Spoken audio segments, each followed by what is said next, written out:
আসসালামু আলাইকুম এভরিওয়ান। আমার রান্নাঘরে আপনাদের সবাইকে ওয়েলকাম জানাই। আজকে নিয়ে এসেছি একটু ঝাল ঝাল টমেটো ভর্তার রেসিপি। তো এই ভর্তাটা গরম গরম ভাতের সঙ্গে খুব ভালো লাগে খেতে। তো চলুন রেসিপিটা দেখিয়ে দিই। এখানে আমি 3টে টমেটো নিয়েছি। তো টমেটোটাকে মাঝ বরাবর কেটে নিয়েছি এরকম। তো এখন আমি গ্যাসে একটা ফ্রাই প্যান চাপিয়ে দেবো। তো ফ্রাই প্যানটার মধ্যে অল্প পরিমাণে আমি সরষের তেল দিয়ে দিচ্ছি।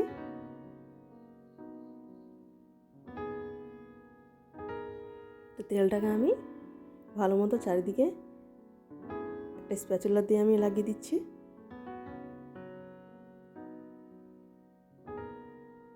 এখন আমি তেলটাকে ভালো মতো গরম হতে দেব। এখানে তেলটা আমার গরম হয়ে গেছে। এখন টমেটোগুলো সব আমি একটা একটা করে দিয়ে দিচ্ছি এর মধ্যে।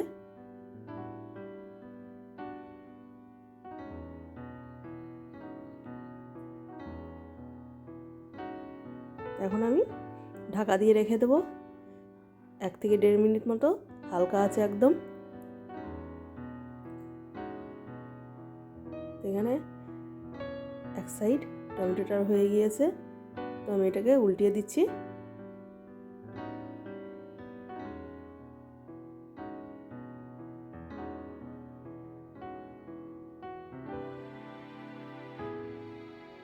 এখন আমি আবারও ঢাকা দিয়ে রেখে দেবো 1 থেকে 1.5 মিনিট মতো সেদ্ধ হওয়ার জন্য টমেটোটাকে।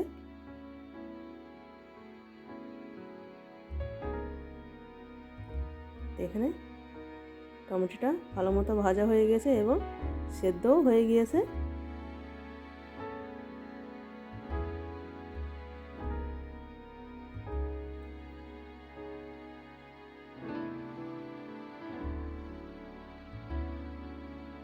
এখন আমি এটাকে ঢাকা দিয়ে রেখে দেবো ঠান্ডা হতে দেওয়ার জন্য। এবার আমি গ্যাসের ফ্লেমটাকেও বন্ধ করে দিচ্ছি। তো এদিকে আমি গ্যাসে আর একটা কড়াই চাপিয়ে দিয়ে এতে অল্প পরিমাণে তেল নিয়েছি। এখন আমি এর মধ্যে কিছুটা রসুন ভালো মতো ভেজে নেব।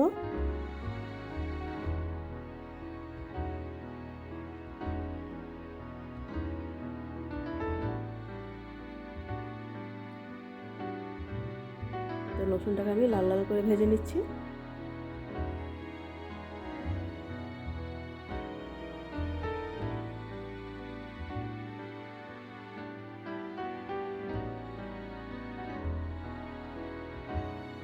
রসুনটাকে হালকা আঁচে ভেজে নিতে হবে।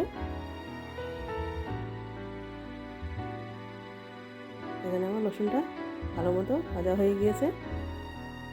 এখন আমি এগুলোকে উঠিয়ে নিচ্ছি একটা প্লেটে।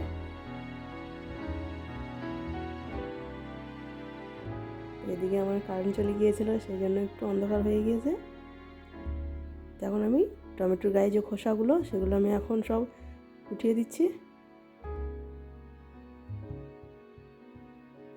তো এখানে পরিমাণ মতো পেঁয়াজ, আমি একটু বেশি পরিমাণে কাঁচা লঙ্কা নিয়েছি, অল্প পরিমাণে ধনেপাতা, আর যে রসুনটা আমি ভেজে রেখেছিলাম এখন এর মধ্যে দিয়ে দিব।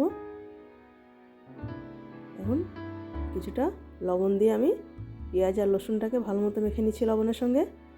তো আমার রান্না যদি ইউটিউব থেকে দেখে থাকেন তো লাইক, কমেন্ট, শেয়ার এবং সাবস্ক্রাইব করে দেবেন। আর যদি ফেসবুক থেকে দেখে থাকেন তো প্লিজ ফলো করে দেবেন।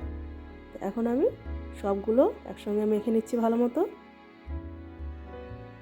তো পেঁয়াজটাকে একটু ভালো করে হাত দিয়ে চটকে নিতে হবে। এখন এখানে টমেটোটা মাখানো হয়ে গিয়েছে। তো একবারও হলে ট্রাই করে দেখবেন, এই টমেটো ভর্তাটা খুব খেতে ভালো লাগে।